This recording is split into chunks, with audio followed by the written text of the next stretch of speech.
Assalamualaikum warahmatullahi wabarakatuh. Perkenalkan saya Beki Bintang dengan NIM 2011085-2021. Izin untuk mempresentasikan kolokvium pada hari ini dengan judul Kebijakan Iklim Amerika Serikat terkait net zero emission global pada masa pemerintahan Joe Biden. Yang pertama yaitu bab 1 pendahuluan. Dengan latar belakang pertama itu perubahan iklim mulai terjadi pada pertengahan abad ke-20 dan memberikan dampak yang sangat besar terhadap lingkungan. Akibat besarnya dampak yang diberikan, isu perubahan iklim mulai menjadi perhatian global dengan negara di seluruh dunia membentuk Perjanjian Paris pada Desember 2015. Perjanjian Paris memiliki target jangka panjang yang disebut dengan net zero emission dan wajib membentuk NDC atau Net National Determined Contribution. Target net zero emission diikuti oleh negara-negara penghasil gas emisi terbesar di dunia, dan salah satunya Amerika Serikat. Sebagai bentuk kesadaran akan besarnya gas emisi karbon yang dihasilkan, Amerika Serikat berkomitmen untuk mewujudkan target net zero emission global di bawah kepemimpinan Joe Biden. Pada awal pemerintahnya, Amerika Serikat mengeluarkan berbagai kebijakan bergabung kembali ke dalam Perjanjian Paris pada tahun 2021. Selain itu, terdapat berbagai kebijakan iklim ambisius lainnya di bawah pemerintahan Joe Biden. Pada 13 Maret, Amerika Serikat mengeluarkan kebijakan menyetujui proyek pengembangan minyak Willow Project. Rancangan Willow Project muncul pertama kali setelah ConocoPhillips menemukan potensi minyak dan gas bumi yang sangat besar di National Petroleum Reserve Alaska pada tahun 2017. Proyek ini menghasilkan gas emisi sangat besar sehingga memiliki dampak negatif yang jauh lebih besar daripada dampak positifnya, terutama dari aspek lingkungan dan iklim global. Kemudian banyak faktor yang mempengaruhi kebijakan iklim Amerika Serikat. Kemudian itu rumus masalah. Perjanjian Paris memiliki target pengurangan gas emisi yang disebut net zero emission. Amerika Serikat sebagai negara penghasil gas emisi terbesar dunia ikut serta dalam mencapai target tersebut. Amerika Serikat di bawah kepemimpinan Joe Biden sangat berusaha mencapai target net zero emission global dengan mengeluarkan berbagai kebijakan iklim dan target pengurangan gas emisi yang lebih ambisius. Oke, tetapi Amerika Serikat mengeluarkan kebijakan yang dapat menghambat upaya untuk mencapai target net zero emission, yaitu menyetujui pelaksanaan dari Willow Project.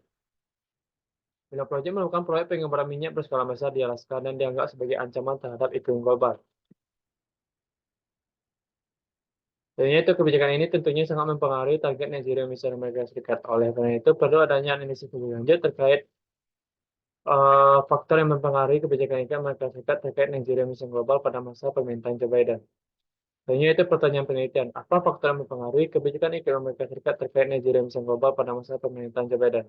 Kemudian tujuan penelitiannya yaitu menganalisis lebih lanjut terkait faktor yang mempengaruhi kebijakan luar negeri iklim Amerika Serikat dalam mencapai target net zero emission global pada masa pemerintahan Joe Biden. Manfaat penelitian ada dua, yaitu secara akademis. Penelitian ini bermanfaat untuk menambah kepustakaan dalam kajian hubungan internasional. Kedua, itu secara praktis. Penelitian ini diharapkan bermanfaat bagi NGO di bidang lingkungan dalam memahami faktor-faktor yang mempengaruhi kebijakan iklim suatu negara. Selanjutnya, tinjauan pustaka terdapat 5 ya, literatur, yaitu Willow Project dan potensi dampaknya dalam lingkungan internasional yang ditulis oleh Salamanda, Gladys Azalia, dan Jessica Briana. Literatur kedua yaitu Appraising the Socio-Political Institutionalism of Climate Change Policymaking in the United States Government. Trends and Prospects yang ditulis oleh James Bowser. Literatur ketiga yaitu The Indispensable Awkward Partner, The United Kingdom in European Climate Policy yang ditulis oleh Lauren Ertas. Literatur keempat yaitu The Green Party and Germany's Environment, Integration, Influence, and Comparison yang ditulis oleh Nitis Gaza dan Paul Smith. Literatur kelima yaitu Assessing the Commitment of Indonesian Government Towards Climate Change Policy, The Yudhoyono Presidency 2004 and 2014 oleh Didier Christian Sinaga. Sebenarnya dalam penelitian ini akan menggunakan konsep foreign policy yang dikembangkan oleh Paul Jarvis dan tulisannya yaitu Environmental Change and Foreign Policy Theory and Practice. Dalam tulisan ini Paul Jarvis fokus pada environmental foreign policy. Paul Jarvis fokus pada faktor-faktor yang mempengaruhi kebijakan luar negeri iklim suatu negara. Menurut Paul Jarvis, konsep kebijakan luar negeri dapat dilihat dari tiga aspek yaitu power based, interest based, dan connective approach. Menurut Paul Jarvis, terdapat tiga aspek tersebut dapat digunakan di semua level, yaitu level sistemik, societal, dan state-centric theory. Berikut konsepnya. Power-based systemic theory yaitu sebuah kebijakan luar negeri dibentuk atas respon terhadap kekuasaan yang ada dalam sistem internasional. Kemudian posisi suatu negara dalam sistem internasional juga akan mempengaruhi orientasi kebijakan suatu negara. Selanjutnya itu power-based societal theory. Dalam pembentukan kebijakan luar negeri suatu negara fokus pada partai politik dan kelompok elit domestik yang menjadi sumber kekuatan. Selanjutnya itu power-based centric theory. Konsep ini fokus pada para pembentuk kebijakan sebagai aktor dominan dalam kebijakan luar negeri suatu negara. Para pembentuk kebijakan tersebut adalah badan eksekutif yang merupakan seorang presiden di suatu negara. Selain badan eksekutif, NGO lingkungan juga memiliki pengaruh. Dalam penelitian ini, penulis hanya menggunakan power-based societal theory dan power-based state-centric theory. Selanjutnya metodologi penelitian, pendekatan dan jenis penelitian. Pendekatannya itu kualitatif dan jenis penelitiannya deskriptif analitis. Batasan penelitiannya itu pada tahun 2001 hingga tahun 2024. Unit analisis dan penelitian ini adalah kebijakan iklim Amerika Serikat terkait net zero emission global. Unit eksplanasinya adalah masa permintaan Joe Biden. Level analisis dan penelitian ini adalah negara. Kemudian teknik pengumpulan data. Teknik pengumpulan data berupa studi pustaka. Penulis mengumpulkan data dari berbagai sumber seperti buku, jurnal, dan situs resmi. Selanjutnya itu teknik analisis data. Mesin ini akan dianalisis melalui 3 tahapan, yaitu reduksi data, penyediaan data, dan pengambilan kesimpulan. Yang selanjutnya yaitu sistematika penulisan. Pada bab 1 yaitu pendahuluan, bab 2 yaitu Amerika Serikat agenda iklim global, bab 3 yaitu kebijakan iklim Amerika Serikat terkait net zero emission global, bab 4 yaitu analisis faktor yang mempengaruhi kebijakan iklim Amerika Serikat terkait net zero emission global, bab 5 yaitu penutup. Selanjutnya bab 2 yaitu Amerika Serikat dan agenda iklim global net zero emission. Subbab yang pertama itu agenda iklim global. Subbab yang pertama yaitu UNFCCC. Jadi UNFCCC dibentuk pada tahun 1992. UNFCCC memiliki tujuan untuk menekan angka gas emisi rumah kaca di bawah level yang berbahaya bagi iklim. Dan level tersebut harus dicapai dalam jangka waktu cukup. Konvensi ini telah diratifikasi oleh 198 negara dan dibagi menjadi dua kategori, yaitu negara aneks 1, negara industri, dan non-aneks 1 yang merupakan negara non-industri. UNFCCC mengatur negara-negara aneks 1 untuk melaporkan kebijakan, upaya penanggulangan perubahan iklim, dan inventarisasi tahunan gas emisi rumah kaca domestik secara berkala. Selanjutnya yaitu Protokol Kyoto. Dibentuk setelah pelaksanaan COP ketiga di Kyoto pada Desember 1997. Protokol Kyoto mengatur dan mengikat secara hukum negara aneks 1 untuk berkomitmen mengurangi gas emisi rumah kaca. Protokol Kyoto gagal dilaksanakan karena banyaknya negara aneks 1 yang mengundurkan diri seperti Amerika Serikat dan Kanada. Sebab selanjutnya itu Perjanjian Paris. Dibentuk saat pelaksanaan COP21 di Paris, Prancis pada 12 Desember 2015. Perjanjian Paris memiliki tujuan utama yaitu membatasi kenaikan suhu hingga 1,5 derajat Celcius di atas tingkat praindustri. Perjanjian Paris juga menetapkan pembatasan suhu pemanasan global yang harus dicapai sebelum tahun 2025 serta menurunkan suhu sebesar 43% pada tahun 2030. Kemudian Perjanjian Paris juga memiliki target jangka panjang yang disebut dengan net zero emission.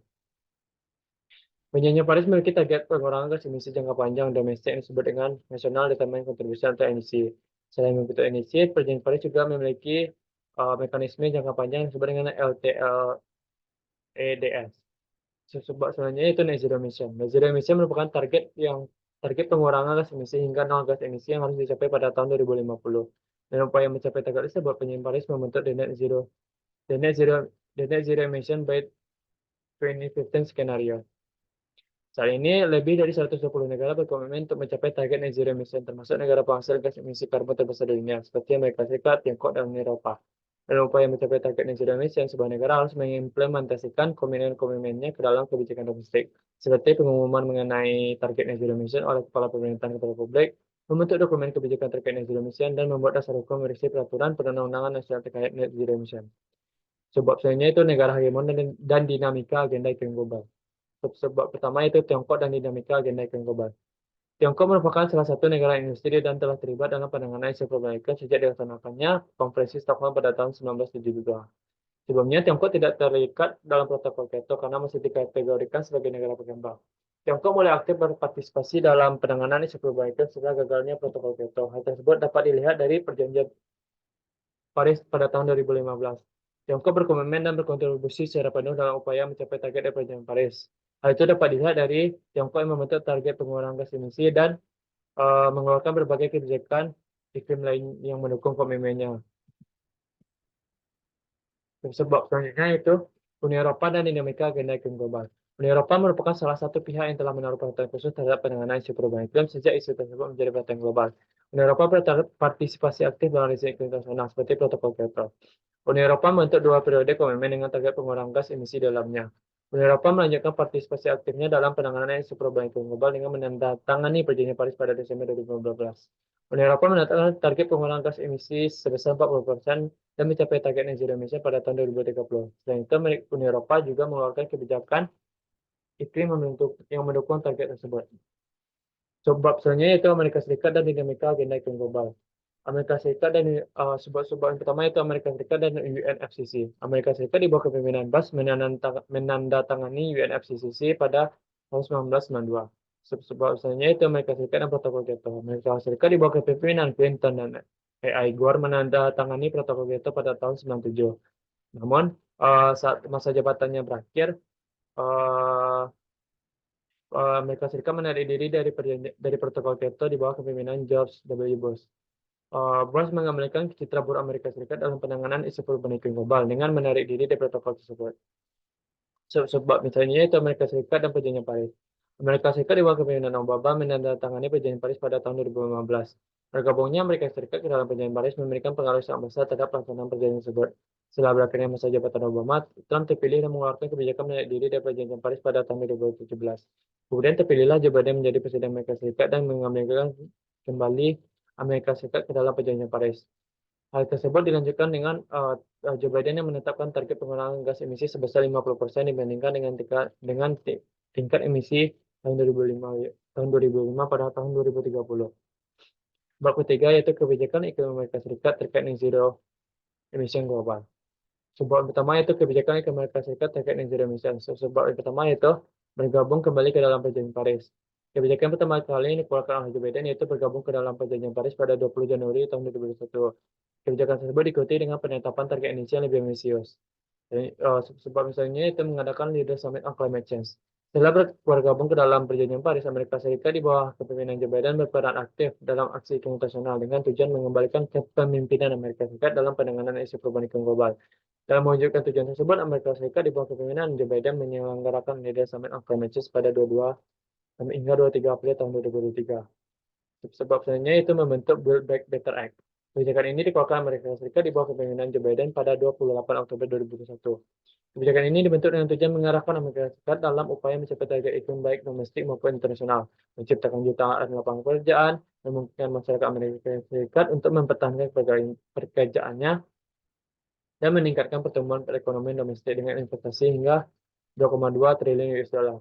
Sebab sebenarnya itu memberikan bantuan iklim kepada negara berkembang. Kebijakan ini dikeluarkan oleh Amerika Serikat di bawah kepemimpinan Joe Biden sebagai bentuk dukungan kepada negara-negara berkembang untuk mengambil tindakan iklim yang lebih kuat dengan memberikan bantuan iklim. Kebijakan pemberian bantuan iklim tersebut diatur dalam pasal 102 di dalam Executive Order nomor 14008. Sebab terakhir yaitu membentuk US Reduction Plan.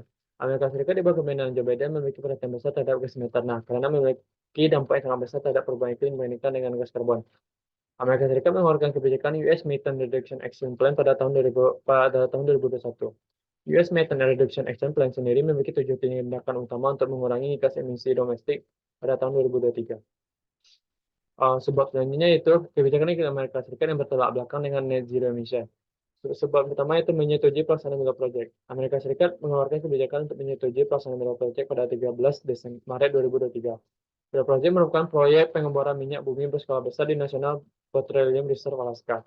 Mega project memberikan berbagai keuntungan bagi Amerika Serikat seperti ekonomi dalam pekerjaan. Tetapi Mega project dianggap memberikan dampak yang buruk terhadap lingkungan setempat. Mega project juga memberikan dampak yang sangat besar terhadap iklim global. Proyek ini dapat mempercepat terjadinya perubahan iklim dan menaikkan suhu rata-rata permukaan bumi. Lainnya itu bab keempat itu analisis faktor yang mempengaruhi kebijakan iklim Amerika Serikat terkait target net zero emission global. Sebab pertama yaitu partai politik domestik. Menurut Partai Paul Jares, keberadaan kelompok politik di sebuah negara akan selalu memberikan pengaruh dalam setiap kebijakan luar negeri karena memiliki kontrol atas kekuasaan pemerintahan sebagai pihak yang berperan dalam pendanaan kampanye dan pemilihan kandidat pemerintahan. Sebab pertama yaitu pengaruh Partai Demokrat dan Republik dalam kebijakan iklim Amerika Serikat.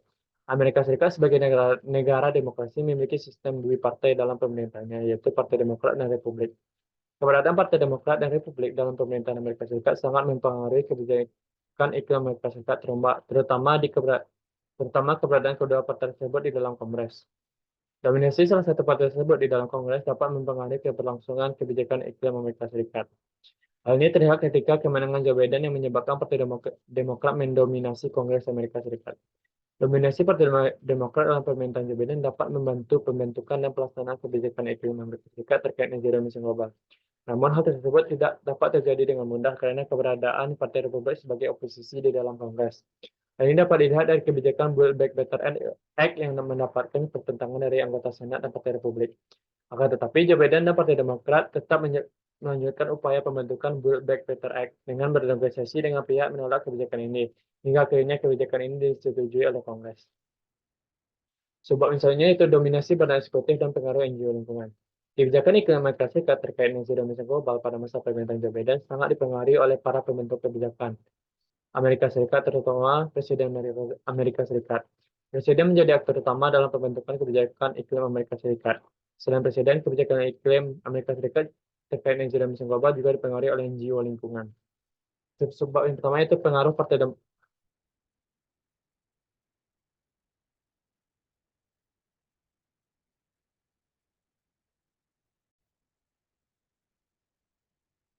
Sebab usulnya itu pengaruh Presiden Amerika Serikat dalam kebijakan iklim. Besarnya pengaruh Presiden dalam kebijakan iklim Amerika Serikat mulai terlihat dengan jelas ketika Obama menjabat sebagai Presiden Amerika Serikat. Obama memiliki komitmen dalam penanganan isu perubahan iklim global dan dapat dilihat dari penandatanganan Perjanjian Paris pada tahun 2015. Kebijakan tersebut dibentuk menggunakan kekuasaan eksekutifnya tanpa menunggu persetujuan dari Kongres. Pasalnya pengaruh Presiden Amerika Serikat dalam kebijakan iklim berlanjut pada masa Joe Biden. Joe Biden memiliki komitmen yang kuat dalam penanganan isu perubahan iklim global, sehingga Joe Biden mengeluarkan berbagai kebijakan iklim ambisius. Komitmen yang kuat dalam penanganan isu perubahan iklim global memunculkan keinginan Joe Biden untuk terlibat secara langsung dalam kebijakan-kebijakan iklim Amerika Serikat. Hal ini dapat dilihat dari kebijakan Joe Biden yang membuat Amerika Serikat bergabung kembali ke dalam Perjanjian Paris. Selain itu, dapat dilihat dari Joe Biden sebagai aktor utama dalam penetapan target pengurangan gas emisi yang dimiliki Perjanjian Paris, yaitu emisi. Dalam penetapan target tersebut, Joe Biden menggunakan kekuasaan eksekutifnya tanpa menunggu persetujuan dari Kongres. Besarnya pengaruh Joe Biden dalam kebijakan iklim Amerika Serikat juga terlihat ketika Joe Biden mengeluarkan kebijakan untuk berpartisipasi secara aktif dalam aksi iklim internasional. Salah satu contohnya yaitu Leader Summit on Climate Change pada 22 hingga 23 April tahun 2023. Sebab selanjutnya itu pengaruh NGO lingkungan dalam kebijakan iklim. NGO sendiri memiliki peran penting dalam pemerintahan Amerika Serikat karena beberapa NGO terlibat secara aktif dalam proses politik, termasuk memberikan masukan dalam pembentukan kebijakan. NGO juga berperan dalam mempromosikan isu sosial, mengangkat dan menyelamatkan lingkungan, serta mewakili aspirasi masyarakat sipil Amerika Serikat. Pengaruh NGO lingkungan terhadap kebijakan Amerika Serikat dapat dilihat dari upaya NGO lingkungan yang mengangkat isu gas metana. Terdapat 17 NGO lingkungan menyuarakan pentingnya untuk mengurangi gas metana dan gas berbahaya lainnya pada COP26 di Glasgow pada November 2021. Desakan dari 17 NGO lingkungan tersebut memberikan pengaruh dalam pembentukan kebijakan pengurangan gas metana dari Amerika Serikat, yaitu kebijakan US Methane Reduction Plan yang dibentuk setelah konferensi tersebut. Kemudian bab terakhir yaitu bab penutup terkait kesimpulan. Kebijakan iklim Amerika Serikat terkait net zero emission global pada masa pemerintahan Joe Biden sangat dipengaruhi oleh faktor domestik. Faktor domestik tersebut diantaranya adalah keberadaan dan pengaruh partai politik domestik Amerika Serikat, yaitu Partai Demokrat dan Partai Republik. Kemudian besarnya keinginan dan komitmen Joe Biden dalam penanganan isu perubahan iklim yang merupakan faktor besar yang mempengaruhi kebijakan iklim Amerika Serikat terkait net zero emission global. Selain itu, adanya pengaruh NGO lingkungan dalam kebijakan iklim Amerika Serikat.